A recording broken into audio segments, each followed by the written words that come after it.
آج ہم ایک ایسی غیر معمولی شخصیت کی کہانی جاننے والے ہیں جن کے کاروباری اصول آج کی بڑی بڑی کمپنیوں کے سی ای اوز کو بھی حیران کر سکتے ہیں۔ یہ کہانی ہے عبد الرحمن ابن عوف کی۔ تو آئیے ان کی زندگی سے ملنے والے اسباب میں گہرائی تک چلتے ہیں۔ یہ ایک ایسا سوال ہے جو شاید ہر بزنس شروع کرنے والے کے ذہن میں ہوتا ہے کہ بھئی کوئی بالکل صفر سے شروع کر کے کامیابی کی ایسی مثال کیسے قائم کر سکتا ہے۔ عبد الرحمن ابن عوف کی زندگی دراصل اسی سوال کا ایک زندہ اور عملی جواب ہے۔ ذرا سوچئے، یہ دعویٰ کتنا بڑا ہے کہ صدیوں پرانی ایک کاروباری سوچ آج کے جدید دور کے سی ای اوز کو بھی مات دے سکتی ہے۔ یہ صرف ایک تاریخی قصہ نہیں بلکہ آج کے زمانے کے لیے ایک مکمل بزنس ماڈل ہے۔ تو آخر یہ عبد الرحمن ابن عوف تھے کون؟ وہ دراصل تقویٰ اور کاروباری ذہانت کا ایک بہترین امتزاج تھے۔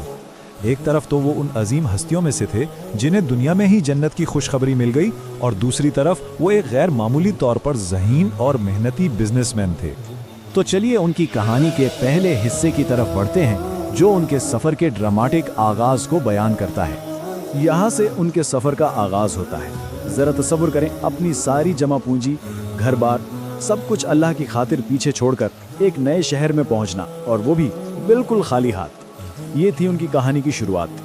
جب انہیں مدد کے طور پر آدھی جائیداد کی پیشکش کی گئی تو ان کا جواب ان کی پوری سوچ کا نچوڑ تھا۔ انہوں نے خیرات لینے کے بجائے کہا، مجھے بس بازار کا راستہ دکھا دیجیے۔ یہ خود انحصاری اور موقع کی تلاش کی ایک زبردست مثال ہے۔ اور پتہ ہے انہوں نے اپنی اتنی بڑی بزنس امپائر کی بنیاد کتنے پیسوں سے رکھی؟ صرف 2 یا 4 دینار سے۔ جی ہاں، یہ ایک ناقابل یقین حد تک چھوٹی رقم تھی جس سے انہوں نے سب کچھ شروع کیا۔ آئیے اب ان بنیادی اصولوں پر ایک نظر ڈالتے ہیں جنہوں نے انہیں کاروبار کی دنیا میں اتنی تیز اور اخلاقی ترقی دی۔ تو ان کی کامیابی کا راز کیا تھا؟ ان کی حکمت عملی 3 بنیادی ستونوں پر کھڑی تھی۔ پہلا، اعلیٰ ساکھ، یعنی اپنے مال میں اگر کوئی نقص ہے تو اسے کبھی چھپانا نہیں۔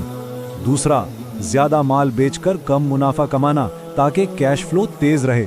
اور تیسرا اور بہت اہم، ہمیشہ نقد پر لین دین کرنا، کبھی قرض نہیں لینا۔ لیکن ان تمام اصولوں کے پیچھے جو اصل قوت تھی وہ تھی توکل، یعنی اس بات پر پختہ اور غیر متزلزل یقین کہ رزق دینے والی ذات صرف اللہ کی ہے۔ یہی وجہ تھی کہ وہ قرض کے لین دین سے بچتے تھے، کیونکہ ان کا بھروسہ اسباب سے زیادہ مسبب الاسباب پر تھا۔ اور ان کا توکل صرف ایک نظریہ نہیں تھا بلکہ اس کے پیچھے ٹھوس عملی اقدامات تھے۔ انہوں نے مارکیٹ کو اچھی طرح سمجھا، کم رسک والی چیزوں جیسے دہی اور مکھن سے کام شروع کیا، کبھی ایک ہی آمدنی کے ذریعے پر انحصار نہیں کیا، اور سب سے اہم بات، جو بھی منافع آتا اسے فوراً کاروبار میں واپس لگاتے رہے۔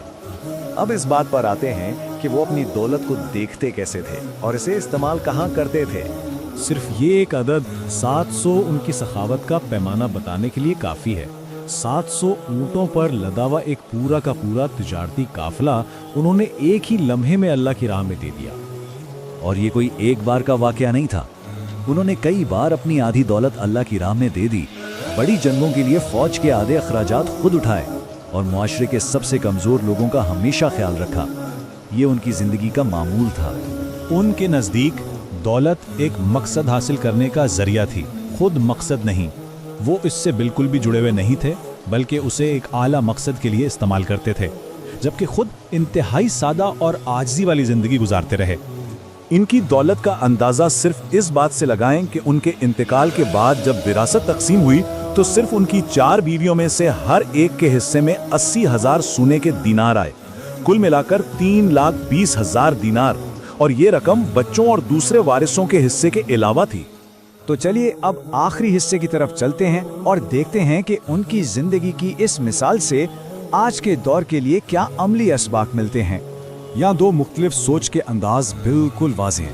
ایک طرف عیش و عشرت پر خرچ کرنا، اور دوسری طرف منافع کو واپس کاروبار میں لگا کر اس سے مزید بڑھانا۔ عبد الرحمن ابن عوف نے ہمیشہ دوسرے راستے کو چنا۔ تو اس پوری کہانی کا نچوڑ کیا ہے؟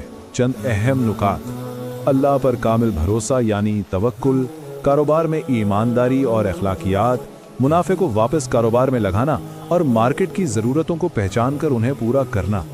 تو آخر میں یہ سوال سامنے آتا ہے، کیا واقعی ایمان اور اخلاقیات ہی وہ اصل طاقت ہیں جو کسی بھی کاروبار کو کئی گنا بڑھا سکتی ہیں؟ عبد الرحمن ابن عوف کی زندگی تو یہی بتاتی ہے۔